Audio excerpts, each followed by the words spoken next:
विचार से विश्वास तक शिक्षा का नया अध्याय। स्वागत है आपका दामोदर यूनिवर्सिटी में। From thought to believe a new chapter of education. Welcome to Damodar university. Hey everyone, मैं स्मृति झा, आपकी डिजिटल मेंटर। आज की क्लास में हम पोटेंशियल एनर्जी को कवर करेंगे। तो आइए देखते हैं हमारी एनसीईआरटी क्या कह रही है। पोटेंशियल एनर्जी में सबसे पहले आपके पास में एक एक्टिविटी दी गई है। Take a rubber band, hold it at one end and pull from the other end, the band stretches. तो एक रबर बैंड लेना है, उसको एक हाथ से एक साइड से उसको पकड़ना है और दूसरे साइड से उसको खींचना है। तो जैसे ही खींचोगे तो ये जो बैंड है वो स्ट्रेच हो जाएगा, फैलेगा। Release the band at one of the ends. तो एक छोर से, उस एक एंड से, एक किनारे से आप उस बैंड को छोड़ देंगे। व्हाट हैपन्स, तो इस केस में क्या होगा? The band will tend to regain its original length. तो जो बैंड होगा वो अपना ओरिजिनल लेंथ को फिर से गेन करना चाहेगा। Obviously the band had acquired energy in its stretched position. तो जब आपने उसको बैंड को स्ट्रेच किया था तो उस पोजीशन में उसने एनर्जी एक्वायर की थी। How did it acquire energy when stretched? तो जब आपने उसे खींचा तो वो एनर्जी आखिर उसमें आई कहाँ से? नेक्स्ट एक्टिविटी है take a slinky as shown below. तो एक स्लिंकी लेना है, इस तरीके का होता है। Ask a friend to hold one of its end. अपने एक दोस्त को उस स्लिंकी के एक एंड को पकड़ने के लिए कहना है। You hold the other and and move away from your friend. Now release the slinky. तो आप दूसरे एंड को पकड़ेंगे और उसके बाद स्लिंकी से आप थोड़ा दूर जाएंगे और उसके बाद आप अपने फ्रेंड से थोड़ा दूर जाएंगे और उसके बाद स्लिंकी को आप छोड़ देंगे, रिलीज़ कर देंगे। जब जैसे ही छोड़ेंगे तो क्या होगा? How did the slinky acquire energy when stressed? तो एनर्जी जैसे आप छोड़ोगे तो वो आपके फ्रेंड को थोड़ा सा झटका सा फील होगा, थोड़ा सा चोट लगेगा। तो आखिर ये जो स्लिंकी है उसने एनर्जी गेन कहाँ से की थी? जब आपने उसको स्ट्रेच किया था तो आखिर उसने एनर्जी कहाँ से गेन की थी? Would the slinky acquire energy when it is compressed? तो स्लिंकी को अगर आप कंप्रेस करोगे तो क्या स्लिंकी फिर भी एनर्जी एक्वायर करेगी? अगला एक्टिविटी है आपके पास में take a toy car with it wind it using the key. तो ये एक टॉय कार लेना है और की के हेल्प से उसको वाइंड करना है अच्छे तरीके से। Place the car on the ground. उसके बाद कार को ग्राउंड पर प्लेस करना है। Did it move? क्या वो मूव किया? From where did it acquire energy? तो उसने एनर्जी आखिर कहाँ से गेन किया? Does the energy acquired depend on the number of windings? तो यहाँ पर जो एनर्जी है वो इस बात पर डिपेंड करती है कि कितना नंबर ऑफ वाइंडिंग्स आपने उसमें अप्लाई किया था। How can you test this? तो आप आखिर इसको कैसे टेस्ट कर सकते हो? फिर से एक और एक्टिविटी है lift an object through a certain height. कोई ऑब्जेक्ट है, उसको सर्टेन हाइट तक उठाना है। The object can now do work. तो ऑब्जेक्ट है वो अब वर्क कर सकती है। It begin to fall when released. जैसे ही आप उसको छोड़ोगे तो वो नीचे गिरने लगेगी। This implies that it has acquired some energy. इसका मतलब है कि उसने कुछ एनर्जी एक्वायर की थी। If raised to a greater height it can do more work and hence possesses more energy. तो इसको अगर आप और ज़्यादा ऊंचाई तक उठाओगे तो वो और ज़्यादा वर्क करेगा, क्योंकि उसने और ज़्यादा एनर्जी गेन की होगी। From where did it gets the energy? Think and discuss. तो आखिर उसने एनर्जी गेन कहाँ से की? सोचना है और डिस्कस करना है। अब यहाँ पर क्या लिखा है? In the above situations the energy gets stored due to the work done on the object. तो जितने भी सिचुएशंस आपने देखे, जो भी एक्टिविटी आपने देखी, इन सारे सिचुएशंस में एनर्जी जो है, जब आप ऑब्जेक्ट पर वर्क कर रहे थे तो उसकी वजह से उस ऑब्जेक्ट में जो है एनर्जी स्टोर हो जा रही थी। The energy transferred to an object is stored as potential energy if it is not use to cause a change in the velocity और स्पीड ऑफ द बॉडी। तो यहाँ पर जो एनर्जी है ऑब्जेक्ट में, जब एनर्जी ट्रांसफ़र होती है तो ये पोटेंशियल एनर्जी के फॉर्म में उस ऑब्जेक्ट में स्टोर हो जाती है। और यहाँ पर जब उसको अगर आप यूज़ नहीं करोगे तब तो उस फॉर्म में वहाँ पर स्टोर रहेगी। तो जैसे ही फिर आप उसको यूज़ करोगे तो ऑब्जेक्ट वेलोसिटी गेन करेगा या स्पीड गेन कर लेगा। You transfer energy when you stretch the rubber band. तो जैसे ही आप रबर बैंड को स्ट्रेच करोगे तो इस केस में आप उसमें एनर्जी को ट्रांसफ़र कर रहे होते हो। The energy transfer to the band is potential energy. इस केस में जब आपने उस बैंड को खींचा था रबर बैंड को, तो उस केस में जो आप एनर्जी उसको दे रहे थे, ट्रांसफ़र कर रहे थे, वो पोटेंशियल एनर्जी के फॉर्म में वो एनर्जी गेन कर रहा था। You do work while winding the key और फॉर अ टॉय कार। तो कोई टॉय कार में जब आप की को वाइंड कर रहे थे तो उस केस में आपने काम किया था, वर्क किया था। The energy transfer to the spring inside is stored as potential energy. तो इस केस में जो आप जो वाइंडिंग कर रहे थे, इस केस में यहाँ पर एनर्जी जो पोटेंशियल एनर्जी के फॉर्म में स्टोर हो रही थी। स्प्रिंग के केस में भी आप देखोगे कि वहाँ पर जो एनर्जी है, आप उसको जो ट्रांसफ़र कर रहे थे स्प्रिंग में, वो भी पोटेंशियल एनर्जी के फॉर्म में वहाँ पर स्टोर हो रही थी। The potential energy possessed by the object is the energy present in it by virtue of its position or configuration। तो पोटेंशियल एनर्जी क्या होता है? कोई ऑब्जेक्ट जो एनर्जी है अपनी पोजीशन या अपनी कॉन्फ़िगरेशन की वजह से जो एनर्जी पजेस करता है उसे हम पोटेंशियल एनर्जी कहते हैं। अगेन आपके पास एक एक्टिविटी है, take a bamboo stick and make a bow as shown in figure. तो एक बैम्बू स्टिक की हेल्प से इस तरीके का बो यानी कि धनुष बनाना है। Place an arrow made of a light stick on it with one and supported by the stretched string. तो इसमें एक एरो रखना है, इस तरीके से तीर को रखना है जैसा इसमें दिखाया गया है। Now stretch the string and release the arrow. अब जो ये धागा है इसको छोड़ना है और ये जो आपने एरो लगाया था इसको छोड़ देना है। Notice the arrow flying off the bow, notice the change in the shape of the bow. तो जैसे ही आप इस बो को छोड़ोगे तो उसका ये जो बो है, तीर है, वो फ्लाई करेगा, तो उसको ध्यान रखना है। और उसके बाद में ये जो धागा है उसका पोजीशन को भी आपको नोटिस करना है। The potential energy stored in the bow due to change of shape is thus used in the form of kinetic energy in the throwing of the arrow। तो यहाँ जो पोटेंशियल एनर्जी है वो बो में कहाँ से स्टोर हुई? यहाँ पर जो शेप आप चेंज हुआ था इस स्ट्रिंग का, उसकी वजह से इसमें एनर्जी स्टोर हुई और फाइनली जब आपने इसको रिलीज़ किया तो ये काइनेटिक एनर्जी के फॉर्म में आ गई।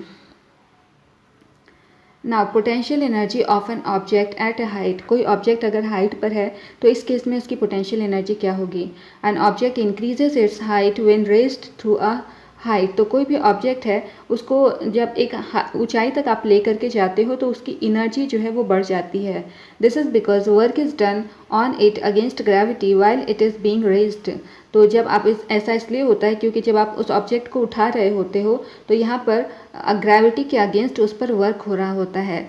The energy present in such an object is the gravitational potential energy. तो यहाँ पर जो एनर्जी प्रेजेंट होगा इस ऑब्जेक्ट में उसे हम ग्रेविटेशनल पोटेंशियल एनर्जी कहते हैं। The gravitational potential energy of an object at a point above the ground is defined as the work done in raising it from the ground to that point against gravity। तो gravitational potential energy किसी object का किसी particular point पर ground के ऊपर अगर आपको find करना है तो उसको डिफाइन करना है, तो कैसे करोगे? जो भी वर्क डन आपने किया था ग्राउंड से उस ऑब्जेक्ट को एक पर्टिकुलर हाइट तक ले जाने में जो वर्क डन आपने किया था तो उसे हम ग्रेविटेशनल पोटेंशियल एनर्जी कहते हैं। It is easy to arrive at an expression for the gravitational potential energy of an object at a height. तो यहाँ पर कोई भी ऑब्जेक्ट को एक सर्टेन हाइट तक लेकर के अगर आप जाते हैं तो उसके लिए एक एक्सप्रेशन हम इजीली फाइंड कर सकते हैं। ये ऑब्जेक्ट है मान लिया और जो कि ग्राउंड पर है, इसको एक हाइट एच तक आपको लेके जाना है, ऑब्जेक्ट को यहाँ तक लेके जाना है। तो क्या करेंगे? Consider N object of mass m। मान लिया कोई ऑब्जेक्ट है जिसका मास m है। Let it be raised through a height h। तो उसको h हाइट तक लेके जाना है, ग्राउंड से h हाइट तक लेके जाना है। A force is required to do this. तो ऐसा करने के लिए फोर्स की ज़रूरत होगी। The minimum force required to raise the object is equal to the weight of the object mg। तो मिनिमम फोर्स, उस ऑब्जेक्ट को उठाने के लिए मिनिमम फोर्स कितना चाहिए? जो भी उस ऑब्जेक्ट का मास होगा, जो भी उस ऑब्जेक्ट का वेट होगा, उसके बराबर आप फोर्स लगाओगे तो उठेगा, और तो वो ऑब्जेक्ट अपनी जगह से उठेगा और वो वेट कितना होगा? mg। The object gains equal energy to do work done on it. तो ऑब्जेक्ट जो है जितना आप उस पर वर्क करोगे तो इक्वल एनर्जी की ज़रूरत होगी। Let the work done on the object against gravity be w। तो ग्रेविटी के अगेंस्ट मान लिया कि आपने w वर्क किया है। तो W है वर्क डन। वर्क फिजिक्स की लैंग्वेज में कब कहते हैं कि कोई भी ऑब्जेक्ट पर आपने वर्क किया है, जब आप उस ऑब्जेक्ट पर फोर्स लगाओगे और उस ऑब्जेक्ट में अगर डिस्प्लेसमेंट हुआ तो हम कहते हैं कि वर्क हो गया। तो यहाँ पर फोर्स आपने लगाया है mg और ऑब्जेक्ट को h हाइट तक आप लेकर के गए हो, तो ये हो गया है mgh। तो यहाँ पर ये वर्क डन आ गया है mgh। Since work done on the object is equal to mgh and energy equal to mgh units is gained by the object, this is the potential energy of the object. अब क्योंकि यहाँ पर जो work हो रहा है object पे वो mgh है और एनर्जी जो है वो भी mgh यूनिट के बराबर हो रहा है, बराबर mgh यूनिट के बराबर है, तो इस केस में ये जो पोटेंशियल एनर्जी है वो ऑब्जेक्ट का कितना हो जाएगा, EP is equal to mgh, यानी ये पोटेंशियल एनर्जी जो है वो mgh के बराबर हो गया। मोर टू नो में क्या लिखा है, the potential energy of an object at a height depends on the ground level और the zero level you choose. तो यहाँ पर कोई भी ऑब्जेक्ट है उसको कोई भी ज़ीरो लेवल या ग्राउंड लेवल जो भी आप चूज़ करोगे वहाँ से एक सर्टेन हाइट तक ले करके जाओगे तो वहाँ पर हम उसकी पोटेंशियल हम कहेंगे कि इसमें पोटेंशियल एनर्जी स्टोर है। An object in a given position can have a certain potential energy with respect to one level and a different value of potential energy with respect to another level। तो कोई object है जो कि एक particular position पर है, उसकी कुछ सर्टेन पोटेंशियल एनर्जी उसमें होगी, मतलब एक फर्स्ट लेवल पर कुछ पोटेंशियल एनर्जी होगी और उसको उठा करके किसी और लेवल पर आप लेकर के जाते हो तो वहाँ पर भी कुछ पोटेंशियल एनर्जी वो कैरी करेगा। It is useful to note that the work done by the gravity depend on difference in vertical height of the initial and final positions of the object and not on the path along which the object is moved। तो यहाँ पर एक चीज़ आपको note करनी है कि ये जो ग्रेविटी है वो वर्टिकल पोजीशन में जब हाइट पर लेकर के जा रहे हो तो उस वहाँ पर केस में ग्रेविटी के अगेंस्ट आपने वर्क किया है, तो यहाँ पर जो डिफरेंस होगा वर्टिकल हाइट्स में, इनिशियली आप कुछ और हाइट होगा ऑब्जेक्ट का, आप उसको उठा करके ले गए हो फाइनली यहाँ पर किसी सर्टेन हाइट पे, तो यहाँ पर ऑब्जेक्ट की जो हाइट होगी इस चीज़ पर डिपेंड करता है कि इसकी पोटेंशियल एनर्जी क्या होगी, कौन सा पाथ आप इस हाइट को उठाने के लिए, इस हाइट पर इसको ले जाने के लिए यूज़ कर रहे हो। इस पाथ से इसका कोई लेना देना नहीं है, बस इसका मूवमेंट से लेना देना है। Figure 10.8 shows that 10.8 shows a case where a block is raised from position A to B by taking two different parts. तो यहाँ पर ये जो डायग्राम है यहाँ पर इस ब्लॉक को ए से बी पॉइंट पर लेकर के जा रहा है और इसमें दो डिफरेंट पाथ है, एक आपको स्ट्रेट सीधा उठा लिया गया है, दूसरा इसको यहाँ से ऐसे उठाया गया पाथ इस तरीके से ये फॉलो करते हुए तब जाकर के बी पोजीशन पर पहुँचा है। Let the height A B is equal to है एच। तो मान लिया कि जो हाइट है इसको एच मान लिया है, ए बी ये हाइट एच मान लिया गया है। In both the situations the work done on the object is mgh। तो दोनों ही सिचुएशन में जो वर्क डन होगा इस ऑब्जेक्ट को ए से बी तक पहुंचाने में, दोनों ही सिचुएशन में वो वर्क होगा mgh। तो यहाँ से हमें पता चला कि इसका पाथ कुछ भी हो, इस पाथ से इस वर्क डन का कोई लेना देना नहीं है, चाहे कोई सा भी पाथ करो वर्क डन आपका mgh ही होगा, क्योंकि वर्क डन फाइनल और इनिशियल पोजीशन पर डिपेंड करता है। अब आपके पास में एक क्वेश्चन है, find the energy possessed by an object of mass 10 kg when it is at a height of 6 metre above the ground given g is equal to 9.8 metre per second. तो यहाँ पर एनर्जी फाइंड करना है, कोई object है उसका मास 10 kg है, जब उसको 6 मीटर की हाइट से, ग्राउंड से 6 मीटर की हाइट पर उसको उठाया जाता है तो उस केस में आपको एनर्जी फाइंड करना है और g की वैल्यू 9.8 दी गई है। तो ऑब्जेक्ट का मास हो गया 10 kg, हाइट है 6 मीटर, g क्वेश्चन में दिया है 9.8। तो अब इक्वेशन होता है पोटेंशियल एनर्जी के लिए mgh, मास है 10, g आपका 9.8 है, h है 6 मीटर। इसको कैलकुलेट करेंगे 588 जूल आ जाएगी इसकी वैल्यू। दूसरा एग्जाम्पल है, an object of mass 12 kg it's at a certain height above the ground. कोई ऑब्जेक्ट है जिसका मास है 12 kg, उसको एक ग्राउंड से एक सर्टन हाइट पर उसको लेकर के जाना है। If the potential energy of the object is 480 joule. तो अगर उस ऑब्जेक्ट की पोटेंशियल एनर्जी 480 जूल है तो उसका हाइट फाइंड करना है, ग्राउंड के रिस्पेक्ट में उस ऑब्जेक्ट की हाइट फाइंड करना है। क्वेश्चन में g की वैल्यू 10 मीटर पर सेकेंड स्क्वायर लेने के लिए कहा गया है। मास ऑब्जेक्ट का 12 kg है, पोटेंशियल एनर्जी 480 जूल है क्वेश्चन में है। तो अब potential energy is equal to formula क्या होता है, mgh होता है। तो पोटेंशियल एनर्जी 480, मास 12 kg और यहाँ पर जी की वैल्यू 10 मीटर लेने के लिए कहा गया, 10 मीटर पर सेकेंड, और हाइट आपको फाइंड करना है। तो इस तरीके से h इज इक्वल टू कितना होगा, इसको अरेंज करेंगे और फाइनली इसको कैलकुलेट करेंगे तो ये आ जाएगा 4 मीटर। तो ऑब्जेक्ट 4 मीटर की हाइट तक मूव करेगा। Are various forms of energy interconvertible, तो एनर्जी के बहुत सारे फॉर्म्स होते हैं, तो क्या वो सारे फॉर्म्स इंटर कन्वर्टेबल हैं या नहीं हैं? Can we convert energy from one form to another? We find in nature a number of instances of conversion of energy from one form to another। तो यहाँ पर एनर्जी के एक फॉर्म से हम दूसरे फॉर्म में कन्वर्ट कर सकते हैं एनर्जी को या नहीं कर सकते हैं। तो नेचर में हम बहुत सारे जो कन्वर्जन है एनर्जी को, मतलब एनर्जी जो है उसको एक फॉर्म से दूसरे फॉर्म में कन्वर्ट की जा सकती है। नेचर में इसके बहुत सारे एग्जांपल्स हैं। तो सबसे पहले आपके पास में एक्टिविटी दी गई है, sitting in a small room, discuss all various ways of energy conversion in nature. तो एक स्मॉल ग्रुप बना करके एनर्जी कन्वर्जन, हमारे जो नेचर है उसमें एनर्जी का कन्वर्जन आपने देखा होगा, तो उसको डिस्कशन करना है आपस में। कुछ क्वेश्चंस हैं उसको डिस्कस करना है। पहला क्वेश्चन है, how do green plants produce food? आखिर ग्रीन प्लांट फूड कैसे प्रोड्यूस करते हैं? Where do they get energy from? तो वो अपनी एनर्जी आखिर कहाँ से लाते हैं? Why does the air move from place to place? तो जो एयर है वो एक जगह से दूसरी जगह आखिर कैसे मूव करती है? How are fuels such as coal and petroleum formed? तो कोल और फ्यूल, मतलब जो भी फ्यूल है हमारे पास में, कोयला या पेट्रोलियम, वो आखिर कहाँ से बनता है, कैसे बनता है? What kinds of energy convergence sustain in water cycle? Water cycle में किस तरह की एनर्जी का कन्वर्जन आपने देखा, किस तरह एनर्जी कन्वर्ट होती होगी।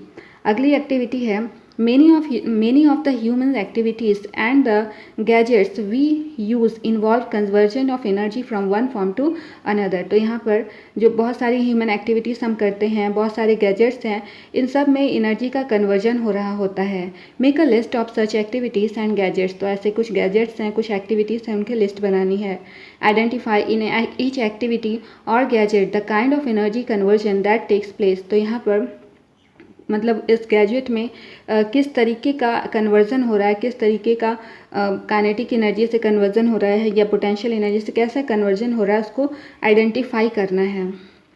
अब हमारे पास में है अगला point, law of conservation of energy. In activities 10.3 and 10.13 and 10.14 we learn that the form of energy can be changed from one form to another. तो इन एक्टिविटीज़ में हमने देखा कि एनर्जी जो है उसको एक फॉर्म से दूसरे फॉर्म में हम कन्वर्ट कर सकते हैं। What happens to the total energy of the system during और आफ्टर द प्रोसेस? तो जब ये प्रोसेस हो रहा होगा और ये प्रोसेस जब कंप्लीट हो गया होगा, तो इस केस में टोटल एनर्जी जो होगी सिस्टम की, उस पर क्या प्रभाव पड़ा होगा, क्या इफेक्ट पड़ा होगा? Whenever energy gets transform the total energy remains unchange. तो जब भी एनर्जी ट्रांसफॉर्म होती है तो इस केस में टोटल एनर्जी जो है वो उसमें कोई चेंज देखने के लिए नहीं मिलता है। This is the law of conservation of energy. इसे हम law of conservation of energy कहते हैं। According to this law, energy can only be converted from one form to another, it can neither be created nor be destroyed। तो law of conservation of energy क्या कहता है कि इसको energy जो है उसको सिर्फ एक फॉर्म से दूसरे फॉर्म में हम कन्वर्ट कर सकते हैं, ना ही हम इसको क्रिएट कर सकते हैं, ना ही हम इसको डिस्ट्रॉय कर सकते हैं। The total energy before and after transformation remains same. तो इस केस में जब ट्रांसफॉर्मेशन होती है एनर्जी की, तो यहाँ पर जो टोटल एनर्जी है वो हमेशा सेम ही रहती है।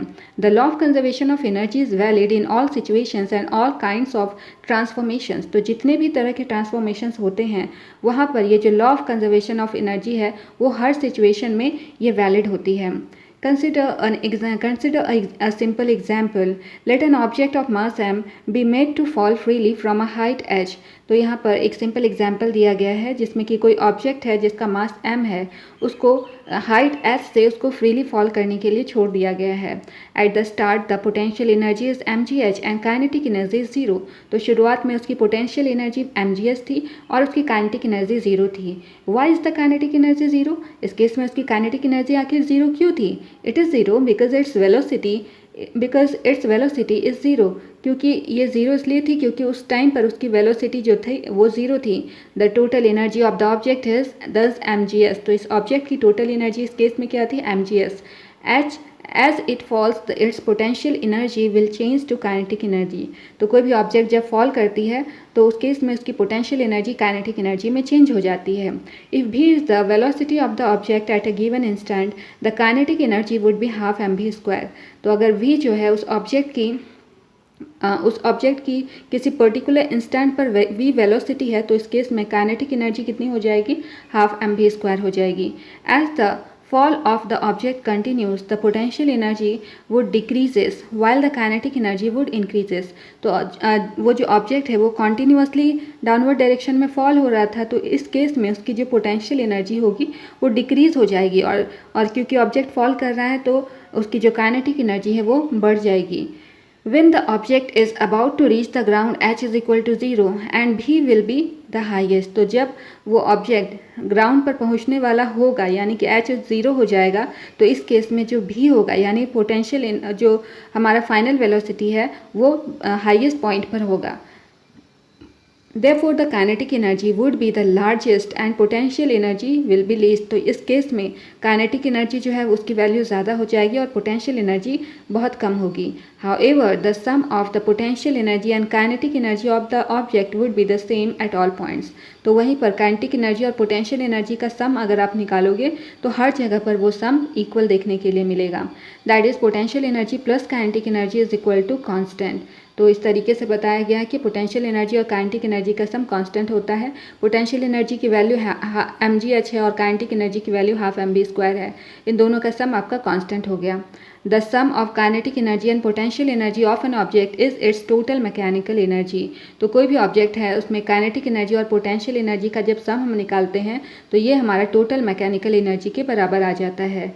We find that during the free fall of the object, the decrease in potential energy at any point on its path appears as an equal amount of increase in kinetic energy। तो हमने देखा कि कोई object अगर freely fall कर रहा है तो इस केस में उसकी पोटेंशियल एनर्जी डिक्रीज मतलब उसकी पोटेंशियल एनर्जी डिक्रीज हो जाएगी। किसी भी पॉइंट पर आप देखोगे तो उसकी पोटेंशियल एनर्जी डिक्रीज हो जाएगी और वो जो काइनेटिक एनर्जी है उसकी उस ऑब्जेक्ट की वो काइनेटिक एनर्जी इंक्रीज हो जाएगी। Here the effect of air resistance or the motion of object has been ignored। तो इस केस में जब बॉडी मूव कर रहा था तो वहाँ पर हम लोग जो एयर रेजिस्टेंस है उसको इग्नोर करके चल रहे होते हैं। There is thus a continual transformation of gravitational potential energy into kinetic energy। तो इस केस में जो कॉन्टीन्यूसली यहाँ पर ग्रेविटेशनल पोटेंशियल एनर्जी जो है वो काइनेटिक एनर्जी में चेंज हो रहा होता है। इस पूरे सिचुएशन में gravitational potential energy kinetic energy में चेंज हो रहा होता है। अब हमारे पास में एक एक्टिविटी है, कोई ऑब्जेक्ट है, an object of mass 20 kg is dropped from a height of 4 metre. कोई ऑब्जेक्ट है जिसका मास 20 kg है, वो 4 मीटर की हाइट से उसे गिराया जा रहा है। Fill in the blanks in the following table by computing the potential energy and kinetic energy in each cases. तो यहाँ पर इस टेबल को फिल करना है, पोटेंशियल एनर्जी और काइनेटिक एनर्जी हर एक केस में क्या क्या होगी। For simplifying the calculation take the value of g as 10 metre per second square. तो इस केस में g की वैल्यू 10 मीटर पर सेकेंड स्क्वायर लेने के लिए कहा गया है। नाउ थिंक ओवर इट में क्या लिखा हुआ है, what would have happened in nature if nature had not allowed the transformation of energy. तो अगर नेचर एनर्जी के ट्रांसफॉर्मेशन को अलाउ नहीं करता है तो क्या होता है। There is a view that life could not have been possible without transformation of energy. Do you agree with this. तो यहाँ पर एक कहा जाता है कि अगर ट्रांसफॉर्मेशन ऑफ एनर्जी नहीं होगा तो लाइफ भी जो है वो भी पॉसिबल नहीं हो पाएगी। क्या आप इस बात से सहमत हैं। अब अगला टॉपिक है हमारे पास में rate of doing work. Do all of us work at the same rate? Do machines consume or transfer energy at the same rate? Agents that transfer energy to work at different rates. Let us understand this from the following activity। तो अब यहाँ पर questions है कि क्या हम सभी जब काम करते हैं तो हम सभी सेम रेट से काम कर सकते हैं। जो मशीन्स होती है वो मतलब एनर्जी को जो कंज्यूम करती है या फिर एनर्जी को ट्रांसफ़र जब करती है तो क्या वो सेम रेट से ट्रांसफ़र करती है। जो एजेंट्स होते हैं जो एनर्जी को ट्रांसफ़र करने का काम करते हैं तो क्या वो डिफरेंट रेट से काम करते हैं। तो इन सभी चीज़ों के क्वेश्चन के आंसर जानने के लिए हमारे पास में एक एक्टिविटी दी गई है। इस एक्टिविटी में लिखा गया है Consider two children, say A and B. Let us say that they weigh the same, both starting from climbing up a rope separately. Both reaches a height 8 meter. Let us say take 15 meter while B takes 20 second to accomplish the task. तो यहाँ पर दो बच्चे हैं ए और B, तो इनका जो वेट है सेम है, दोनों सेम वेट के हैं और दोनों जो है एक स्टार्टिंग पॉइंट है, उस स्टार्टिंग पॉइंट से सेम स्टार्टिंग पॉइंट से मतलब एक रोप पर चढ़ना स्टार्ट करते हैं सेपरेटली, सेपरेट वे में दोनों रोप पर चढ़ना स्टार्ट करते हैं अलग अलग। दोनों जो है 8 मीटर की हाइट गेन करते हैं और इस केस में ए जो है ए को वहाँ उस सेम हाइट को गेन करने में 15 सेकेंड का टाइम लगता है, जबकि बी को उस हाइट तक पहुँचने में 20 सेकेंड का टाइम लगता है। What is the work done by each, तो दोनों ने कितना वर्क किया है ये बताना है। The work done is same, however A has taken less time and then B to do the work, तो यहाँ पर जो वर्क डन होगा दोनों के थ्रू वो सेम होगा, जबकि A जो है A को उस जगह पर पहुँचने में कम टाइम लगा था और B को उस जगह पर पहुँचने में ज़्यादा टाइम लगा था, फिर भी दोनों ही केस में वर्क डन दोनों ने सेम किया है। Who has done more work in a given time, से इन 1 सेकेंड, तो 1 सेकेंड में इन दोनों में से किसने ज़्यादा काम किया है ये बताना है। A stronger person may do certain work in relatively less time, तो जो पर्सन स्ट्रॉन्गर है वो कम टाइम में ज़्यादा काम कर लेता है। A more powerful vehicle would complete a journey in a shorter time than a less powerful one, तो आपके पास एक पावरफुल व्हीकल है, एक ज़्यादा पावरफुल व्हीकल है, एक कम पावरफुल व्हीकल है, तो जो ज़्यादा पावरफुल व्हीकल होगा, जो गाड़ी होगी, जो बस होगी, वो कम टाइम में ज़्यादा जर्नी कवर कर लेगी। We talk of the power of machine like motor bike and motor cars, तो हम जो मशीन की पावर है जैसे मोटर बाइक हो गया या मोटर कार हो गया, उसकी पावर के बारे में बात करने जा रहे हैं। The speed with which these vehicles change energy or do work is a basis of their classification, तो यहाँ पर जो स्पीड है उसके क्लासिफिकेशन पर बेस्ड होता है। Power measures the speed of work done, that is how fast or slow work is done, तो पावर क्या है, स्पीड, जो वर्क डन की स्पीड है उसको मेज़र करता है कि कितना फास्ट या कितना स्लो जो है ऑब्जेक्ट मूव कर रहा है। Power is defined as the rate of doing work और the rate of transfer of energy, तो पावर को हम लोग कितना रेट में वो वर्क कर रहा है या फिर कितना रेट में वो एनर्जी को ट्रांसफ़र कर रहा है उसे हम उसका पावर कहते हैं। If an agent does a work W in time T, then power is given by W, the work done by time, तो अगर कोई एजेंट है जो कि W वर्क T टाइम में W वर्क कर रहा है तो इस केस में पावर क्या हो जाएगा, work upon time P is equal to W by T। The unit of power is watt, तो having the symbol W, power की यूनिट वॉट होती है जिसका सिंबल होता है W, और ये थे जेम्स प्रेस्कॉट वॉट, उनके ऑनर में, उनके सम्मान में इसका जो सिंबल है वो वॉट रखा गया है। 1 watt is the power of an agent which does work at the rate of 1 joule per second, तो अगर 1 watt को डिफाइन किया जाए तो मतलब कोई एजेंट है उसने कितना पावर मतलब 1 जूल वर्क 1 सेकेंड में अगर कोई ऑब्जेक्ट कवर कर रहा है, 1 जूल वर्क कर रहा है 1 सेकेंड में, तो उसे हम उस ऑब्जेक्ट का पावर कहते हैं कि वो 1 वाट का जो पावर है उसने गेन किया है। We can also say that power is 1 watt and when the rate of consumption of energy is 1 joule per second, तो हम लोग इस तरीके से भी कह सकते हैं कि अगर कंजम्पशन ऑफ एनर्जी का रेट 1 जूल पर सेकेंड है तो पावर इस केस में 1 वाट होगा। 1 watt is equal to 1 joule divided by second, तो 1 वाट के लिए आपके पास में वैल्यू क्या हो जाएगी, 1 जूल बाय सेकेंड, और 1 watt is equal to 1 joule per second.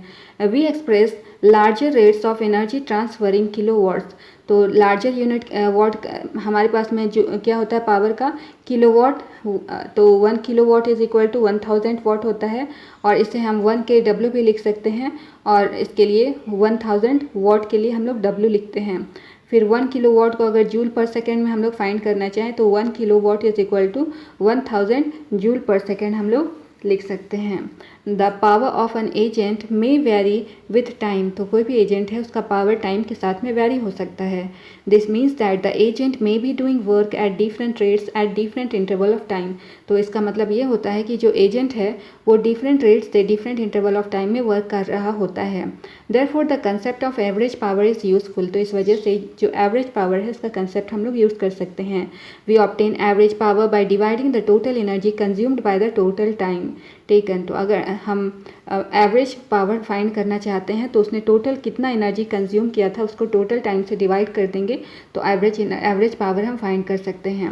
अब हमारे पास में एक क्वेश्चन है, 2 girls each of weight 400 newton climbs up a rope through a height of 8 metre, तो 2 गर्ल्स है, दोनों का वेट 400 न्यूटन है, एक रोप पर वो क्लाइंब कर रही है और जो 8 मीटर का डिस्टेंस उसने कवर किया है। We name one of the girls A and other B, तो फर्स्ट गर्ल का नाम ए दिया गया है, दूसरी गर्ल का नाम बी दिया गया है। Girl A takes 20 second while B takes 50 second to accomplish the task, तो ए गर्ल को उस टास्क को कंप्लीट करने में 20 सेकेंड का टाइम लगता है, जबकि बी गर्ल को उसी टास्क को अकम्प्लिश करने में 50 सेकेंड का टाइम लगता है। What is the power expanded by each girl, तो दोनों लड़कियों ने कितना पावर एक्सपेंड किया है ये फाइंड करना होता है। तो ए गर्ल के थ्रू सबसे पहले पावर फाइंड करना है। ए गर्ल का वेट कितना दिया हुआ है 400 न्यूटन, कितना डिस्प्लेसमेंट कवर किया है उसने, हाइट 8 मीटर का हाइट उसने कवर किया है और उसे टाइम कितना लग रहा है 10 सेकेंड का टाइम लग रहा है। तो पावर के लिए फॉर्मूला क्या होता है, वर्क बाय टाइम। वर्क कितना होता है, वर्क इसने कितना किया है, ग्रेविटी के अगेंस्ट किसी ऑब्जेक्ट को उठा रही है तो mgh वर्क हो गया और टाइम t है। मास उसका 400 न्यूटन है और यहाँ पर जो हाइट है वो 8 मीटर की हाइट तक उसने ऑब्जेक्ट को उठाया है और टाइम है 20 सेकेंड। तो इसको कैलकुलेट करेंगे, ये आ जाएगा 160 वॉट। अब यहाँ पर बी गर्ल के थ्रू इसी तरीके से हम लोग पावर फाइंड करेंगे। तो इसका mg अकॉर्डिंग टू क्वेश्चन जो इसका वेट है mg कितना है 400 न्यूटन, हाइट 8 मीटर का ही डिस्टेंस इसने कवर किया है और टाइम इसको लगा है 50 सेकेंड का टाइम लगा है। तो पावर इज इक्वल टू क्या होता है, वर्क बाय टाइम, वर्क है mgh और डिवाइडेड बाय टाइम। तो mg according to question 400 newton है, हाइट 8 मीटर है और टाइम यहाँ पर 50 सेकेंड है। सारी वैल्यूज़ को पुट करने के बाद कैलकुलेट करेंगे तो ये आ जाएगा 64 वॉट। तो यहाँ पर ए गर्ल जो थी उसने 164 वॉट का पावर यूज़ किया था और बी गर्ल ने 64 वॉट का पावर यूज़ किया था। ना सेकेंड एग्जाम्पल है हमारे पास में, a boy of mass 50 kg runs up a staircase of 45 steps in 9 second, तो कोई बॉय है जिसका मास 50 kg है, स्टेयर केस पर वो 45 स्टेप 9 सेकेंड में वो कंप्लीट कर लेता है, चढ़ता है स्टेयर केस पे तो 9 सेकेंड में कंप्लीट कर लेता है। If the height of each step is 50 centimetre find his power, तो अगर हर एक स्टेप का हाइट 15 सेंटीमीटर है तो उसका पावर फाइंड करना है और जी की वैल्यू आपको 10 मीटर पर सेकेंड लेनी है। तो जो बॉय है उसका वेट सबसे पहले हम फाइंड करेंगे, तो weight is equal to mg होता है, मास है हमारा 50 kg और जी क्वेश्चन में कहा गया है 10 मीटर पर सेकेंड लेने के लिए। तो कैलकुलेट करेंगे, ये आ जाएगा 500 न्यूटन। हाइट फाइंड करना है स्टेयर केस का, तो ये है 55 स्टेप इसने लगाया है, 55 स्टेप इसने कवर किया है, हर एक स्टेप में फाइंड करना है। तो ये हो गया 45 into 15 divided by 100 metre, centimetre में इसको मीटर में कन्वर्ट करना है इसलिए डिवाइड किया है 100 मीटर से, तो ये आ जाएगा 6.75 metre.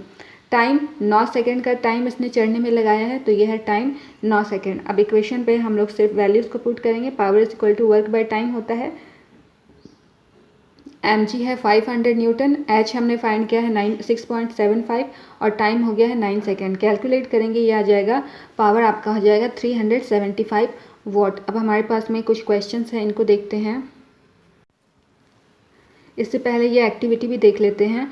Take a close look at the electric meter installed in your house, observe its feature closely. तो आपके घर पर इलेक्ट्रिक मीटर लगा हुआ होगा, उसको ऑब्जर्व करने के लिए कहा जा रहा है। Take the reading of the meter each day at 6:30 AM and 6:30 PM, तो जो मीटर है 6 बजे सुबह और 6:30 बजे सुबह, 6:30 बजे शाम में उसकी जो रीडिंग है उसको नोट करने के लिए कहा गया है। Do this activity for about एक वीक, एक सप्ताह तक इस एक्टिविटी को कंटिन्यू करना है। How many units are consumed during day time, दिन में कितनी यूनिट एनर्जी कंज्यूम हो रही है वो आपको फाइंड करना है। How many units are use during night time, रात के टाइम कितने यूनिट एनर्जी यूज़ हो रही है। टैबुलेट योर ऑब्जर्वेशन, आपका जो भी ऑब्जर्वेशन है उसको टैबुलेट करना है। Draw interference from the data, मतलब ये जो भी डाटा है उससे आपको इन्फरेंस ड्रॉ करना है। Compare your observation with the detail given in monthly electricity bill, तो जो भी मंथली इलेक्ट्रिसिटी बिल आपका आएगा उससे आप अपने डेटा को कंपेयर करेंगे। One can also estimate the electricity to be consumed by specific appliances by tabulating their known wattage and hours of operation। तो यहाँ पर एक पर्टिकुलर अप्लायंस का भी आप देख सकते हो कि आखिर वो कितना इलेक्ट्रिसिटी कंज्यूम कर रहा है, उसको भी आप फाइंड कर सकते हो। तो अगर उसका आपको पता है कि कितना वॉट का एनर्जी वो कंज्यूम करता है, कितने घंटे तक आप उसको यूज़ कर रहे हो, तो इस तरीके से आप उसकी वैल्यू फाइंड कर सकते हैं। अब यहाँ पर पूरे चैप्टर में हमने अभी तक क्या पढ़ा है उसको एक बार हम शॉर्ट रिकैप देख लेते हैं इसका। Work done on an object is defined as the magnitude of the force multiplied by the distance moved by the object in the direction of the applied force. The unit of work is joule, 1 joule is equal to 1 newton into 1 metre. तो work done, कोई भी object work कैसे कर रहा है, तो अगर वो उसका जो भी मैग्नीट्यूड होगा, defined as magnitude of force का जो भी मैग्नीट्यूड होगा उसको अगर हम लोग जितना डिस्टेंस उसने मूव किया है उससे मल्टीप्लाई कर देंगे तो हम कहते हैं कि ऑब्जेक्ट जो है वो मूव कर रहा है। ऑब्जेक्ट की मूवमेंट को हम लोग फाइंड कर सकते हैं। Work is equal to force into displacement, और ये जो डिस्प्लेसमेंट होगा उसी डायरेक्शन में होगा जिस डायरेक्शन में हम फोर्स लगा रहे होंगे। कोई भी मतलब अगर हम लोग यूनिट फाइंड करना चाहते हैं वर्क का तो वो होता है जूल। 1 जूल को हम लोग डिफाइन कर सकते हैं 1 newton into 1 metre. Work done on an object by a force would be zero if the displacement of the object is zero. तो कोई भी ऑब्जेक्ट है उस पर जो वर्क डन है वो ज़ीरो होगा, मतलब जो फोर्स लगाएंगे वो ज़ीरो होगा। कब होगा? जब डिस्प्लेसमेंट ऑब्जेक्ट का वो ज़ीरो हो जाएगा। An object having capability to do work is said to possess energy. तो कोई भी ऑब्जेक्ट अगर वर्क कर सकता है तो हम कहते हैं कि वो एनर्जी पोजेस कर रहा होता है। Energy has the same unit as that of work. तो जो वर्क की यूनिट होती है वही एनर्जी की भी यूनिट होती है। An object in motion possesses what is known as the kinetic energy of the object. An object of mass m moving with velocity v has a kinetic energy of half mv square। कोई भी object अगर motion में है तो वो कुछ energy possess करता है, तो वो उस केस में मोशन में जो एनर्जी पजेस करता है उसे हम उस ऑब्जेक्ट की काइनेटिक एनर्जी कहते हैं। कोई भी ऑब्जेक्ट जिसका मास m है और v वेलोसिटी से वो मूव कर रहा है तो उस केस में काइनेटिक एनर्जी की वैल्यू हाफ mv स्क्वायर हो जाएगी। The energy possessed by a body due to its change in position or shape is called the potential energy। तो कोई भी बॉडी अगर अपना पोजीशन या शेप को चेंज कर रही है तो इस केस में जो एनर्जी वो बॉडी पोजेस करेगी उसे हम बॉडी की पोटेंशियल एनर्जी कहते हैं। The gravitational potential energy of an object of mass m raised through a height h from the earth surface is given by mgh। तो कोई भी ऑब्जेक्ट को अगर हम कोई भी ऑब्जेक्ट है जिसका मास m है उसको h हाइट पर हम लोग लेकर के जाते हैं तो उस केस में उसकी ग्रेविटेशनल पोटेंशियल एनर्जी क्या हो जाएगी? mgh हो जाएगी। According to the law of conservation of energy can only be transformed from one form to another. It can neither be created nor destroyed. The total energy before and after the transformation always remains constant। तो यहाँ पर जो law of conservation of energy है वो ये बतला रहा है कि एनर्जी को ना ही हम क्रिएट कर सकते हैं ना ही हम डिस्ट्रॉय कर सकते हैं, बस उसको एक फॉर्म से दूसरे फॉर्म में हम ट्रांसफॉर्म कर सकते हैं। और इस केस में जो टोटल एनर्जी होगी वो ट्रांसफॉर्मेशन के पहले जो भी है वो ट्रांसफॉर्मेशन के बाद भी उतनी ही रहेगी, यानी कि जो टोटल एनर्जी है वो कांस्टेंट रहेगी। Energy exist in nature in several forms such as kinetic energy, potential energy, heat energy, chemical energy etcetera. The sum of the kinetic energy and potential energies of an object is called the mechanical energy. तो nature में energy बहुत ही अलग अलग form में पाई जाती है, जैसे काइनेटिक एनर्जी के फॉर्म में, पोटेंशियल एनर्जी के फॉर्म में, हीट एनर्जी, केमिकल एनर्जी के फॉर्म में, इन सब फॉर्म में एनर्जीज पाई जाती है। तो अगर काइनेटिक एनर्जी और पोटेंशियल एनर्जी का हम लोग सम करते हैं तो उसे हम मैकेनिकल एनर्जी कहते हैं। Power is defined as the rate of doing work. The SI unit of power is watt. 1 watt is equal to 1 joule per second.